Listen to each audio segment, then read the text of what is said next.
Hey guys welcome back to my channel again Deepti lifestyle. তোমরা সবাই কেমন আছো? আশা করি ভালো আছো। তো আমিও মোটামুটি আছি। তো সকালে ঘুম থেকে উঠে মর্নিং ওয়াক করতে চলে গিয়েছি। তো মর্নিং ওয়াকটা এই কদিন ধরেই শুরু করেছি। তো আগে করতে যেতাম না, আগে তো 7টা পর্যন্ত ঘুমাতাম, ওরা পড়তে আসতো, আমাকে ডেকে তোলাতো। তো এখন একটু মর্নিং ওয়াক করা শুরু করেছি। সবাই বলছে একটু মর্নিং ওয়াক করতে, কারণ শরীরটা একটু ভার হয়ে যাচ্ছে।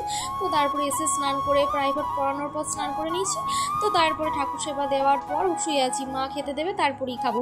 এটা আমার একদম ছোটোবেলাকার মানে অভ্যাস, যে মা খেতে না দিলে আমি খেতে পারবো না, মানে নিজে বের আমার খেতে ইচ্ছা করে না, এটা হচ্ছে মেন ব্যাপার। তো তারপরে বাবা বাজার পাঠিয়ে দিয়েছে দোকান থেকে। আমাদের দোকান আছে, তোমাদের সাথে আগে শেয়ার করেছি, আমার বাবার দইয়ের দোকান আছে, শুধু দই বিক্রি করে। তো আজকে রান্না হবে ইলিশ মাছ আর মাংস কষা।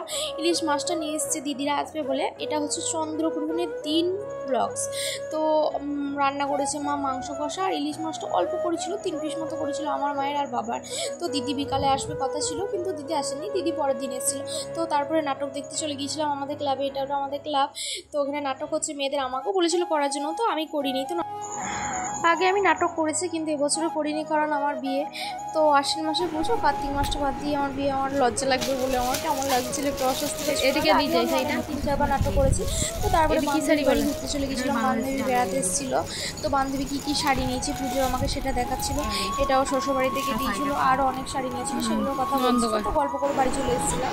তো বাড়ি এসে একটু রেস্ট করে একটু মালা বাঁধছিলাম। আমার মালা বাঁধা তো আগের ব্লগে তোমাদের সাথে শেয়ার করেছি, কীভাবে মালা বাঁধতে হয়, কীভাবে কী করতে হয়। তো তারপরে মা রান্না করা হয়ে গিয়েছিলো, মানে এটা দিনেরই রান্না করিনি, তাই শরীরটা একটু খারাপ ছিল বলে। তো চন্দ্রগ্রহণের জন্য তাড়াতাড়ি খেয়ে নেওয়ার ব্যবস্থা করছিলাম, বাবা বারবার ফোন করছিল, তাই তাড়াতাড়ি খেয়ে নিয়ে। তো চন্দ্রগ্রহণ শুরু হয়ে গিয়েছে। এটা 10টার সময়ের ব্লগস, মাও দেখছিল, আমিও দেখছিলাম বাইরে চন্দ্রগ্রহণ। তো এই ভিডিওটা এটুকুনি পর্যন্ত। দেখা হচ্ছে নেক্সট ব্লগে। ভালো লাগলে অবশ্যই লাইক করবে ভিডিওটা।